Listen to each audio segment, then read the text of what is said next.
ልገፋ እችላለሁ። እኔ በደንብ ማለት ገፋፋ ማለት እሷ ሌላ ሙድ ውስጥ እንዳትገባ እኔ አክብሬሃለሁ። ስነ ስርዓት ለሱ ብለሽ ነው የገፋሽ? ለሱ ብዬ አይደለም። ለሱ ብለሽ ነው? ስነ ስርዓትን ያዝ። ለሱ ብለሽ ነው ለሱ ብዬ አይደለም። ለሱ ብዬ አይደለም። አንተ ለኔ ክብር ቢኖር ነው እንዴ ሴት በቤት ድረስ ጎታ የመጣው? የትኛው ክብር ነው? አንተ ራስህ እንደዛ ነው እንደምታየው። አሰላሙ አለይኩም ወራህመቱላሂ ወበረካቱ። ውድ የቻናል ቤተሰቦች እንዴት ናችሁ? ደህና ናችሁ? ሁሉ ሰላም ከኔ ጋር ሁሉ ሰላም አልሐምዱሊላህ። እንዴት ነው የረመዳን ስራ እንዴት ይዟችኋል? አላህ ያግዘን፣ አላህ ያግዛችሁ፣ ያበረተን፣ ያጠነክርን ማለት ነው። ውዶቼ አህለን ብያለሁ። የዛሬው ይለያል፣ የዛሬው ይለያል። አረፈዳው ሩታ እውነት አንበሳ ነች፣ ጀግና። በቃ እንደዚህ ነው ራስን ማስከበር ማለት ነው። መጀመሪያ ወደድሽው አፈቀርሽው አልገባውም እንዴ? ወደድኩ አፈቀርኩ ሞት ሁሉ ስትይ እኮ መሄጃ የሌለሽ የመሰለው እና እንኳን ደግ አደረግሽው። አይደለም መግፋት ብቻ ከልብሽም በደንብ አድርገሽ ገፍተሽ መውጣት አለብሽ ማለት ነው። እና አንድ ሰው ሲንወደው ካላወቀ ሲንጠላው ያውቃል። ዛሬ ላይ በልብ ትልቅ ቦታ አለሽ ስላት ቦታውን ሽጣው ብላለች። አብርሃም ፕሌስ ቦታው ፕላን ወጥቶበታል። ደግሞ ስንት ካሬ ነው ማለትም የሚገዛ ከተገኘ ማለት ነው። ምናልባት የሚገዛ ከተገኘ ፕላን ያልወጣም ቦታ ከሆነ ደግሞ ከባድ ነው እና ፕላን ወጥቶት ይሁን እና ዛሬ ህይወቷን ልታመራ የሚያከብራት የሚያስከብራት በቃ እንደሷ ያለ አንበሳ ጀግና ወንድ ጋር አብራ ስትሆን ገና ለገና ላንቺ በጣም ትልቅ ቦታ አለኝ የምትለው ማለት ነው። ለሩታ መጀመሪያ ትልቅ ቦታ ብኖር ኖሮ ፍቅርም አለሁልሽ በኔ ህይወት ማንም ሰው አያገባውም፣ የፈለኩትን ህይወት እኖራለሁ፣ ፍቅርንም ደግሞ ሁለተኛ እኔ አልክድሽም አልተወሽም እያልክ አልነበርክም? ለሩታ እውነት ትልቅ ቦታና ለሷ ክብር ቢኖርህ ኖሮ እኮ ፍቅርንም በፍቅር ህይወትም አትጫወትም ነበር፣ በሩታ ህይወትም አትጫወትም ነበር ማለት ነው። እና አብርሃም በሴት ልጅ ላይ እንደዚህ መጫወት ተገቢ አይደለም። ለሴት ልጅ ክብር ሊኖርህ ይገባል መጀመሪያ ደረጃ ማለት ነው። እና በልቤ ውስጥ ቦታ የላትም ለሩታ። ሩታና ይሳቅ ጉዞ ወደፊት።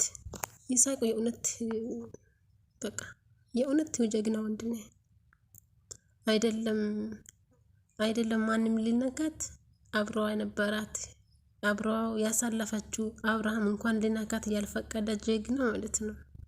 ሩታ ከእንግዲህ ክብርሽን ህይወትሽን ደስ በሚል ሁኔታ ደስታ እንድርቅሽ ካልፈለግሽ ከይሳቅ እንዳትራቂ ማለት ነው። አብርሃም አሁንም ልጫወትልሽ ፈልጎ ነው። እሱ እውነት የሚያከብርሽና የሚወድሽ የሚያንከባክብሽ ቢሆን ኖሮ ትናንትና የፈለጋ ሁሉ ባንቺ ሲቀልድ ሁሉም ባንቺ ህይወት ሲጫወት ቆሞ አያይም ነበረ ማለት ነው። እና አንቺን እውነት የሚወድሽ የሚያፈቅርሽ የሚያከብርሽ ቢሆን ለምን እሺ በይሳቅና ባንቺ መካከል ምን እንዳለ ለማወቅ እስከ ሩም ድረስ ምን አስቀጠረው? ሩም እኮ አያስቀጥረውም ነበር። አንቺ ኖርማል ጓደኛ ወይም ደግሞ ከይሳቅ ጋር ምንም አይነት ሪሌሽንሺፕ የለሽም ብሎ የሚያስብና የሚያምንሽ ቢሆን ኖሮ ከአንቺ ጋር ያለ ሰውን አይፈትንም ነበር፣ የማይሆን ቦታም ደግሞ አይቀጥርም ነበር ማለት ነው። ስለዚህ አብርሃም ላንቺ ምንም አይነት ቦታ የለውም እና ስለምትወጂው የትም አትሄጂም ብሎሽ ስላሰባ ነው ጣልጣል ያደረገሽ። አሁን ደግሞ አንቺ እውነት ጀግና ነሽ፣ ቆፍጦን ብለሽ በቃ ሴት ልጅ እንደዚህ ጀግና ስትሆን ደስ ይላል። የምን እጅ ማስጣት ነው? ወደድሽው በቃ ወደድሽው፣ መውደድሽ ካልገባው ማጥላትሽ ይገባዋል። ስለዚህ ጉዞሽን እንዳትቋረጭ፣ ጉዞ ወደፊት ወደ ኋላ ተመልሰሽ እንዳታዩ ማለት ነው። ሩትሻ እኔ ሩታ አድናቂዋ አልነበርኩም፣ አልወዳትም ነበር።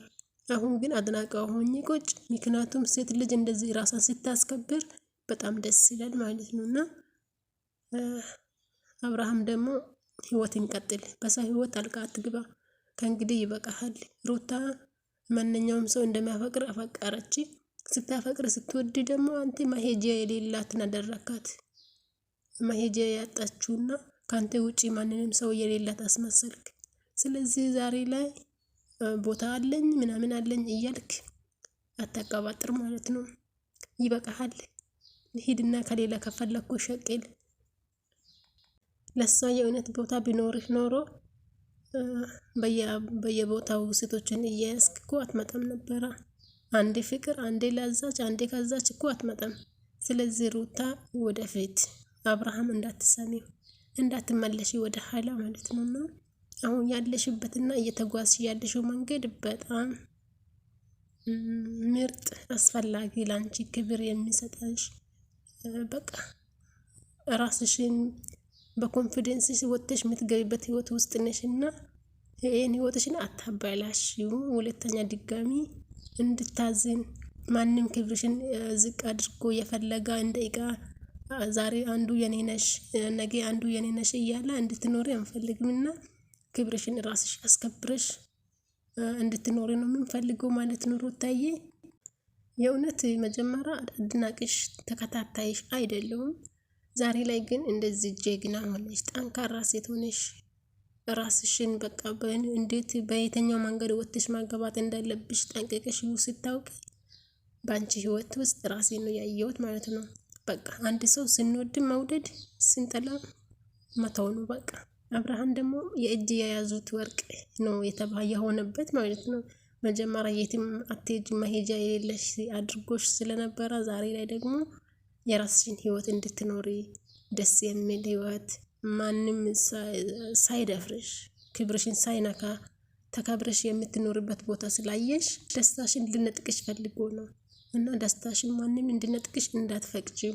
ከዚህ በፊት ህይወትሽ ተጫውቷል። አንዴ ወደ ዳኒ አንዴ ዳኒ ያፈቀርኩሽ ስል ዝም፣ አንዴ ወደዛ ስትል ዝም። አሁን ራስሽን አስከብርሽ ከሚያከብርሽ ሰው ጋራ ጉዞሽን ወደፊት ማለት ነው ሩታዬ። እና የሩታ አድናቂዎች ደግሞ ላይክ፣ ሼር፣ ሰብስክራይብ እያደረጋችሁ እስከ መጨረሻ ድረስ ይወልኝ ማለት ነው።